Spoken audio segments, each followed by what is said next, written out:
Beliau,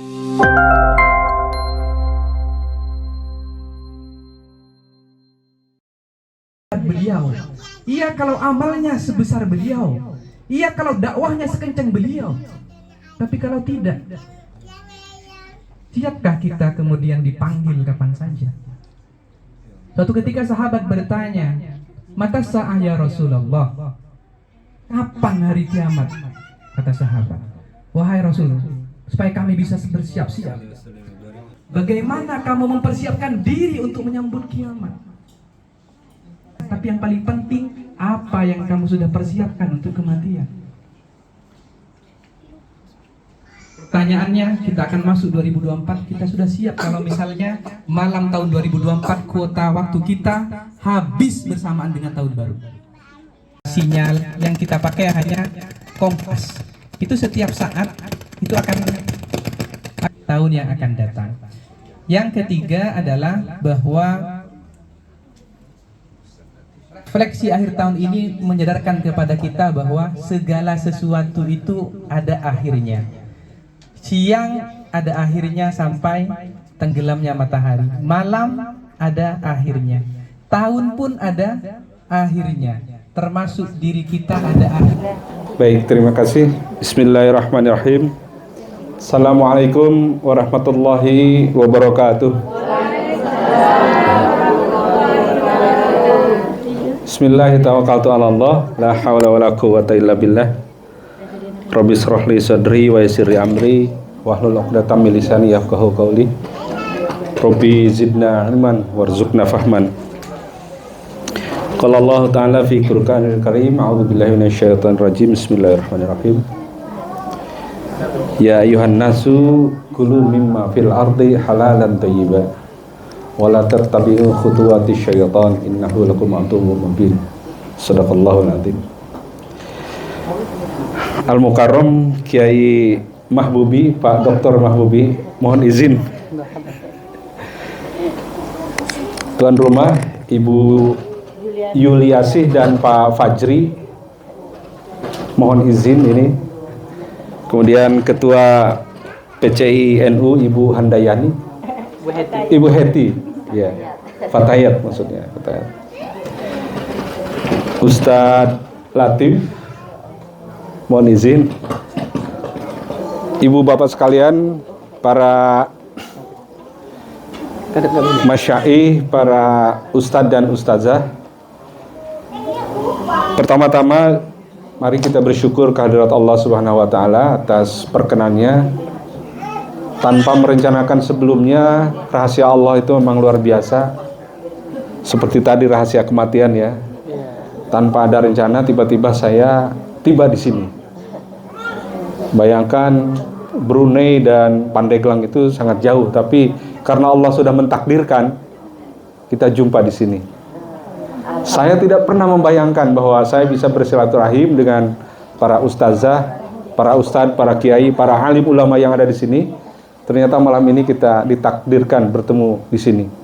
Dan atas bimbingan Pak Dr. Mahbubi yang tadi sudah menceritakan tentang bagaimana persiapan kita muhasabah di akhir tahun ini menghadapi rahasia kematian, ya. Insya Allah kita semuanya siap kapanpun kita akan dipanggil. Betul Ustaz. Hadirin sekalian yang berbahagia, nama saya Muhammad Zain. Belum pantas dipanggil Kiai karena ada syaratnya Pak. Kalau Kiai itu, jadi panggil nama saja Muhammad Zain.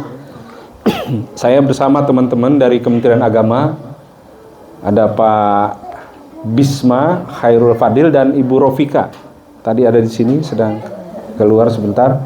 Dan bersama Pak Sugeng Raharjo dari BSN, Badan Standarisasi Nasional. Nah, kalau saya sesuai dengan jaket yang saya pakai ini, Ibu-ibu sekalian ada yang tahu ini? Halal ya, logo halal. Nah, saya dan Pak Bisma dan Ibu Rofika dari Kementerian Agama Pusat. Kementerian Agama itu sekarang yang mengeluarkan sertifikat halal. Nah, tapi saya di sela-sela kesibukan saya, Pak Dokter, juga punya ma'had namanya Matla'ul Anwar di Menes di Pandeglang. Nah, saya sebelum berbicara tentang halal, saya bercerita tentang apa itu Matla'ul Anwar. Matlaul Anwar dan Nahdlatul Ulama itu seperti saudara kandung. Karena 3 serangkai pendiri ormas terbesar di Indonesia, Matlaul Anwar, Nahdlatul Ulama, kemudian Muhammadiyah dan Matlaul Anwar itu satu berteman pada saat mereka belajar di Mekah. Hadratus Syekh Hasyim Asy'ari, kemudian Kiai Ahmad Dahlan, pendiri Muhammadiyah, dan pendiri Matlaul Anwar, Kiai Mas Abdurrahman. Semuanya berguru kepada Al-Minangkabawi di Mekah. Nah, jadi Pak Mahbub, pada saat Kongres Nahdlatul Ulama 1936 atau 38 di Menes, yang jadi tuan rumahnya itu adalah Matlaul Anwar. Begitu. Dan yang membesarkan Nahdlatul Ulama di wilayah Jawa Barat saat itu, karena Pandeglang masuk ke Banten ya, yang masih melupakan Jawa Barat, yang membesarkan Nahdlatul Ulama di wilayah Jawa Barat itu adalah Matlaul Anwar. Gitu. Makanya sekarang selain Matlaul Anwar ada juga Matlaul Anwar li Nahdlatul Ulama atau Malnu. Jadi sangat dekat, sangat bersaudara. Nah, itu di sela-sela aktivitas sehari-hari saya di Kementerian Agama, kami punya ma'had namanya Matlaul Anwar. Ada 9 sekolah yang ada dalam naungan kami, kurang lebih ada 2.300 siswa. Nah, baik Ibu dan Bapak sekalian, tadi ayat surat Al-Baqarah 168 yang kami bacakan adalah perintah, ya. Perintah untuk mengkonsumsi makanan halal. Kata Pak Kiai Mahbub tadi bahwa al-aslu fil amri lil wujub. Jadi ayat tadi mengatakan ya ayuhan nas. Perintahnya adalah kepada seluruh manusia. Sebenarnya ahli tentang ekonomi syariah Pak Kiai Mahbub ini yang ada di samping saya, tapi saya sedikit mungkin menyampaikan, nanti mohon dikoreksi kalau tidak begitu sempurna Pak Kiai. Nah, Pak Mahbub dari sisi ekonomi syariahnya, karena beliau juga bekerja di World Bank di sini. Nah, saya dari sisi industri halalnya. Industri halal itu salah satu yang mendukung atau yang menggunakan keuangan syariah. Nah, Ibu dan Bapak sekalian, berbicara tentang halal, kami hadir di sini dari Kementerian Agama memang diminta oleh pimpinan untuk hadir dan bertemu dan berdiskusi dengan pemerintah Brunei untuk menyampaikan tentang pentingnya kerjasama halal ini. Karena apa? Karena seperti ayat yang kami bacakan tadi, bahwa halal ini perintah untuk manusia, ya ayuhan nas, bukan ya ayyuhalladzina amanu. Jadi perintah kepada manusia untuk mengkonsumsi makanan-makanan halal dan jangan mengikuti perilaku syaitan. Karena setan itu adalah benar-benar musuh yang sangat nyata. Innahu lakum aduwwum mubin. Ibu Bapak sekalian, ini ada air minum. Kalau kita lihat di sini ternyata ada logo halalnya dari Brunei. Inilah salah satu produk halal atau konsumsi yang harus kita makan, yang harus kita minum. Lalu pertanyaannya, kenapa kok air saja kok disertifikasi halal? Apakah air ini haram? Atau apakah air ini mengandung babi atau ada alkoholnya? Nah, ternyata Pak Profesor Mahbubi, air ini menjadi bening itu karena disaring. Menyaringnya itu menggunakan sebuah filter ya, yang namanya karbon. Nah, karbon yang paling mudah didapatkan itu dari tulang. Nah, ini kalau sudah bicara tulang berarti dari hewan. Beberapa perusahaan menggunakan tulang dari babi. Nah, oleh karena itulah supaya tidak menggunakan tulang dari babi, maka harus disertifikasi halal. Karena tidak mungkin kalau menggunakan tulang dari babi kita bisa sertifikasi halal. Nah, itulah makanya air minum pun ada sertifikasi halalnya. Karena pada saat proses penyaringan supaya bening itu menggunakan tulang dari karbon, menggunakan karbon yang berasal dari tulang, dan boleh jadi tulangnya berasal dari babi. Jadi itulah salah satu kehati-hatian kita agar makanan dan minuman yang kita konsumsi adalah yang halal. Seperti yang Pak Kiai Mahbub tadi sampaikan, kalau kita beribadah dan kita mengkonsumsi produk-produk yang tidak halal, maka ibadah kita akan tertolak. Jadi ini juga yang perlu menjadi muhasabah kita selama ini. Kalau ada doa-doa kita yang tidak diijabah, doa-doa yang tidak dikabulkan, maka coba kita periksa. Apakah makanan-makanan atau konsumsi yang lain ya yang kita gunakan, apakah semuanya halal? Nah, Ibu Bapak sekalian, kenapa kami hadir di sini ke Brunei ini, negara makmur yang penduduknya tidak terlalu banyak, hanya 400.000 ya. Mungkin sama dengan salah satu kabupaten di Jawa Timur penduduknya. Karena apa? Pak Kiai Mahbub yang tahu tentang ini sebenarnya. Bahwa potensi ekonomi dari industri halal di dunia itu luar biasa dan itu sangat mencengangkan. Nah, Indonesia kemarin menurut hasil riset dari State Global Islamic Economy Report ya, SJE yang ramai di televisi itu. Jadi beberapa hari sebelumnya kan Pak Gibran tanya ke Caimin ya, saudara kita semua tentang SJE. SJE itu State of Global Islamic Economy Report, sebenarnya ada R-nya. Harusnya SJER gitu. Tapi mungkin yang membisikin ke Pak Gibran kurang R gitu. Jadi SJE disebutnya. Nah, di SJE yang kemarin baru dirilis pada tanggal berapa? Baru sehari yang lalu, baru 2 hari yang lalu ya. Indonesia itu dalam peringkat Islamic Economy itu naik kelas dari peringkat keempat tahun-tahun sebelumnya menjadi ketiga gitu. Nah, jadi Ibu Bapak sekalian, ini prestasi yang bagus dari Indonesia, artinya bahwa masyarakat Indonesia, rakyat Indonesia sudah mulai kelihatan hasilnya dalam meningkatkan literasi dan meningkatkan kebudayaan penggunaan Islamic Economy, termasuk produk-produk halal. Dari sisi produk halal, karena Islamic Economy itu ada 6 klaster, ada 6 bagian ya. Ada Islamic Finance, ada makanan dan minuman, ada fashion ya. Pakaian yang kita pakai ini juga harus halal.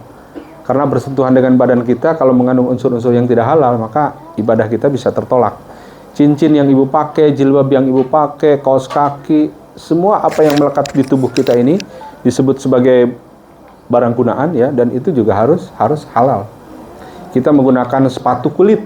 Nah, kulitnya itu dari kulit apa? Jangan-jangan dari kulit B2 ya, atau dari kulit sapi. Apa sapinya dipotongnya menggunakan asma Allah apa enggak? Nah, itu juga hal-hal yang harus kita perhatikan. Jadi ada makanan dan minuman, kemudian ada fashion ya, pakaian, kemudian ada farmasi, obat-obatan seperti vaksin dan lain sebagainya. Ya. Nah, ini yang menarik, kosmetik. Kosmetik ini juga salah satu klaster dari produk halal. Karena kosmetik ini kan langsung bersentuhan dengan kulit kita ya, maka itu harus disertifikasi halal. Sebab kalau ada unsur-unsur yang tidak halal, misalnya mengandung alkohol atau dari kulit, dari lemak, dari gelatin B2 misalnya, itu bisa menghalangi kehalalan, bisa menghalangi diterimanya ibadah kita kepada Allah. Nah, Ibu Bapak sekalian, Indonesia pada saat ini untuk sektor makanan dan minuman itu menempati peringkat yang kedua. Yang tidak pernah bisa dikalahkan oleh Indonesia selama 10 terakhir ini adalah Malaysia. Tempat Pak Mahbubi dulu membantu negaranya. Malaysia 12 tahun ya. Malaysia itu selama 10 tahun berturut-turut dalam SGIE itu selalu nomor 1 dalam hal makanan dan minuman halal. Padahal Malaysia itu penduduknya tidak terlalu banyak, hanya 17 juta orang. Indonesia penduduknya itu 270 juta dan 89% Muslim. Malaysia 30. Ya? 30 juta ya, mohon maaf. Malaysia 30 juta ya. Jadi kalau penduduk Indonesia itu 90% Muslim dikalikan 270 kan lebih dari 200 juta. Kalau kita setiap hari bisa memproduksi 1 botol saja misalnya, berarti kan setiap hari kita mengkonsumsi 200 juta botol minuman. Nah, tetapi selama ini yang memenuhi atau yang menyediakan makanan halal itu bukan dari dalam negeri kita, bukan dari Indonesia, tapi dari luar. Makanya peringkat kita dalam hal makanan dan minuman itu baru di nomor 2, bukan nomor 1. Nomor 1-nya tetap Malaysia. Padahal tadi penduduknya juga nggak terlalu banyak. Nah, jadi sekali lagi Bapak sekalian, kenapa kami hadir ke sini ke Brunei adalah dalam rangka menjalin kerjasama dengan pemerintah Brunei untuk produk halal. Ya. Nah, Ibu Bapak sekalian, coba dilihat logo halal Brunei ini. Mohon izin Pak, ini kalau terlalu lama duduk ternyata agak pegal nih. Saya nggak akan terlalu lama, sebentar lagi. Jadi ini logo halalnya yang dari Brunei. Nah, logo halal kita itu adalah ini. Ya. Tadi saya sempat bersama teman-teman untuk survei ke pasar untuk melihat apakah logo halal sudah digunakan di sini. Dan ternyata memang ya sudah ada di mana-mana kita bisa menemukan logo halal dari Korea, dari Malaysia, dari Australia, dan dari berbagai negara, termasuk juga dari Indonesia. Nah, sekarang yang harus kita dukung, yang harus kita gelorakan adalah bagaimana kita bisa meningkatkan produk-produk halal dari Indonesia untuk bisa masuk di sini. Karena kalau produk kita masuk ke sini, maka itu akan meningkatkan devisa negara, akan meningkatkan kesejahteraan masyarakat Indonesia. Nah, Ibu dan Bapak sekalian, sebagai diaspora Indonesia atau sebagai warga negara Indonesia yang ada di sini, salah satunya adalah bagaimana kita ya menggelorakan atau selalu menggunakan, bahkan kalau bisa melakukan bisnis-bisnis untuk mengirim produk-produk halal kita ke sini. Indonesia, negara kita tercinta ya, saat ini sudah memiliki lebih dari 3 juta produk bersertifikat halal. Jadi begitu banyak produk kita yang bersertifikat halal itu. Tetapi kalau produk-produk halal itu hanya ada di dalam negeri, hanya ada di Indonesia, itu kurang memberikan nilai tambah.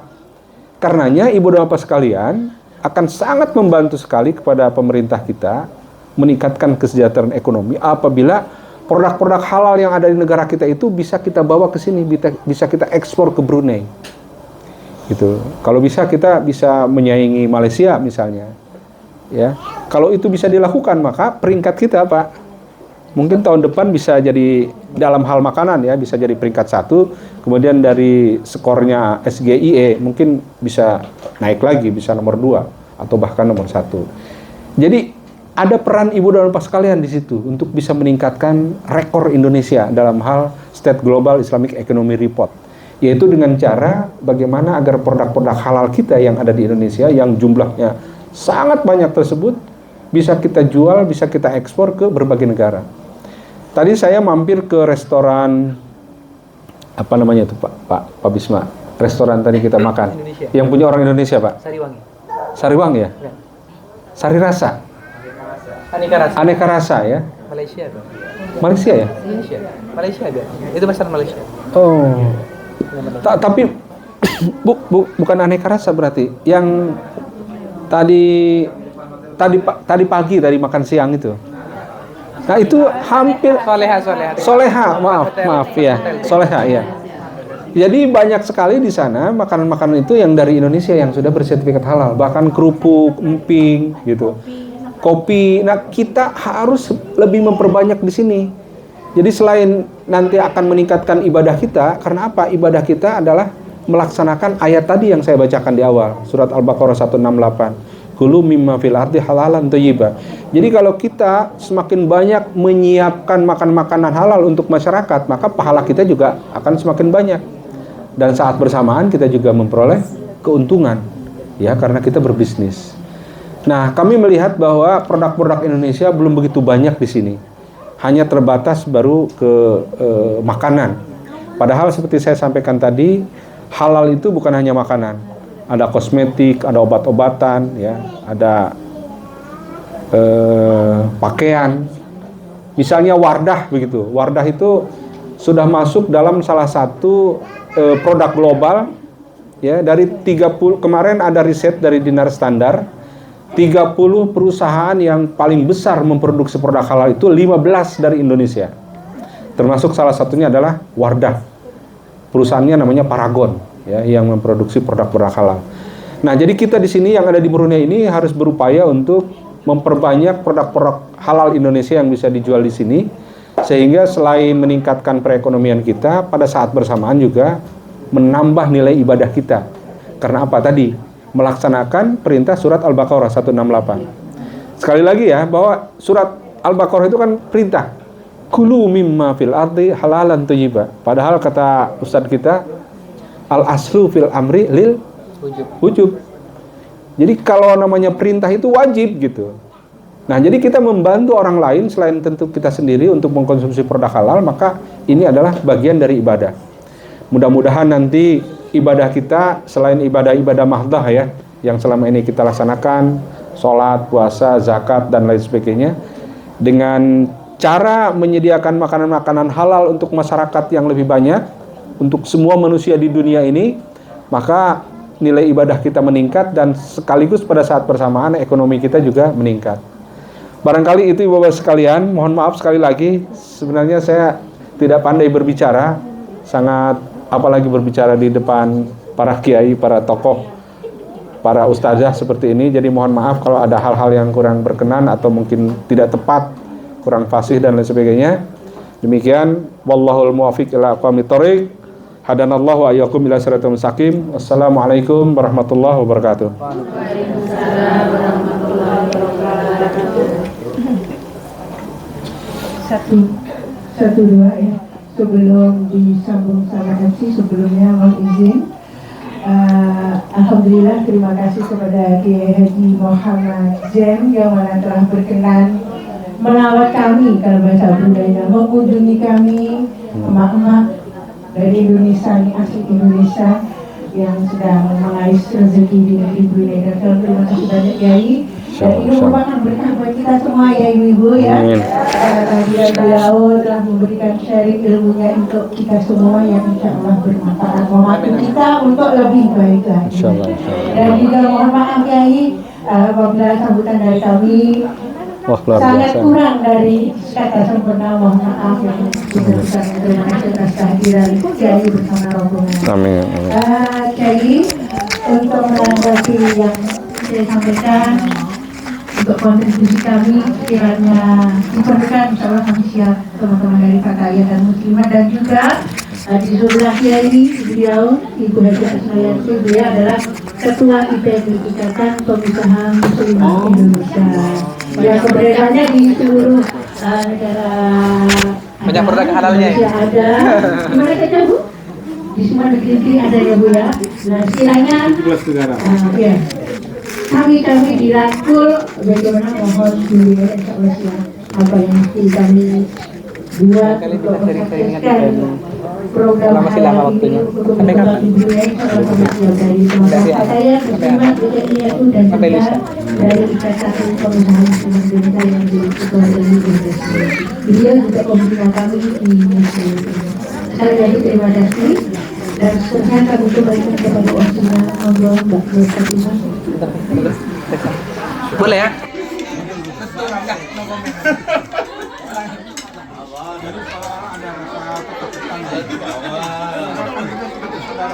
Muslim ya, yang paling besar yang juga supaya mereka juga jangan akrab dengan